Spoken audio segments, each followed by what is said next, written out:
Hello, and welcome to the Resume Ready podcast. My name is Brian Schneider, and one of the tools I've created to help people write stronger resumes is a free 2-part infographic called Resume Ready, the links to which can be found in the show notes. The first infographic presents a framework for resume writing, and the second infographic is more detailed and provides guidance regarding specific resume sections. Today's episode focuses on the fourth concept of the Resume Ready Part 1 infographic, and is called Critical Ingredients. I am only going to briefly touch on these sections today. However, I will go into each of these more in depth during the Resume Ready Part 2 infographic series, which is entirely focused on the various resume sections. First, though, I want to tell you that today's episode is sponsored by my friends at Bradley Garrett Salon on Brookhaven Circle. You know by now that getting my hair cut is one of my favorite things to do. When I'm getting my hair cut, I feel relaxed, comfortable, and they do a great job of making me feel special. It's an excellent form of self-care, which I promise will boost your self-esteem and help you feel refreshed and restored.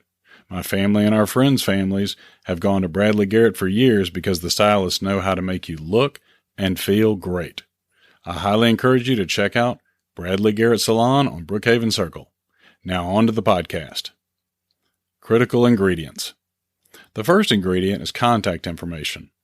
It's essential that the employer know how to contact you through either your cell phone or email address, and I always encourage people to include a link to their LinkedIn profile in this section as well. The second ingredient is the title. Be sure your resume title has a focused title to help the reader start aligning you with the open position. Feel free to copy and paste the exact title of the posted position as your resume title, if it makes sense. The third ingredient is your professional summary.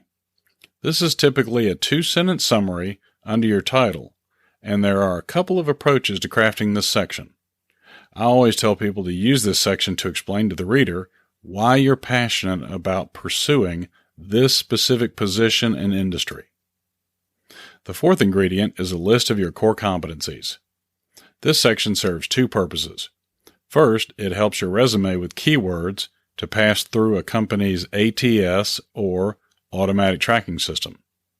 Second, your core competencies serve as a type of word association and help assuage the reader's concerns that you could be a bad fit for the position. The fifth ingredient is experience, or sometimes called professional experience. This is the meat of your resume and will include achievements for each position you've held.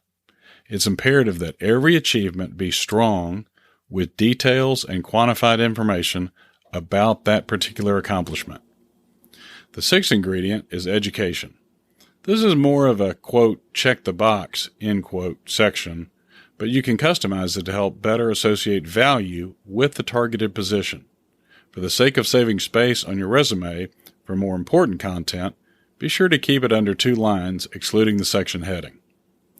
The seventh ingredient is called extra, and often includes accomplishments such as leadership positions, volunteerism, community or civic service, unique or proprietary training, industry-specific skills, and professional or applicable certifications. This section further supports the value you can provide to the open position and how you can be a good fit to the department, division, and overall organization. Why it matters. Employers expect to see certain sections on your resume with information so they can make a determination and assessment of the likelihood that you could be a good fit for the vacancy. By ensuring your resume contains these important ingredients, you'll give yourself a competitive advantage so you can win the interview. Hey everyone, thanks for listening. For more information on the topics covered in today's episode and many others, please check out the articles on my LinkedIn profile, a link to which can be found in the show notes. If you feel today's episode was helpful, please consider sharing it with a friend and subscribing to the show.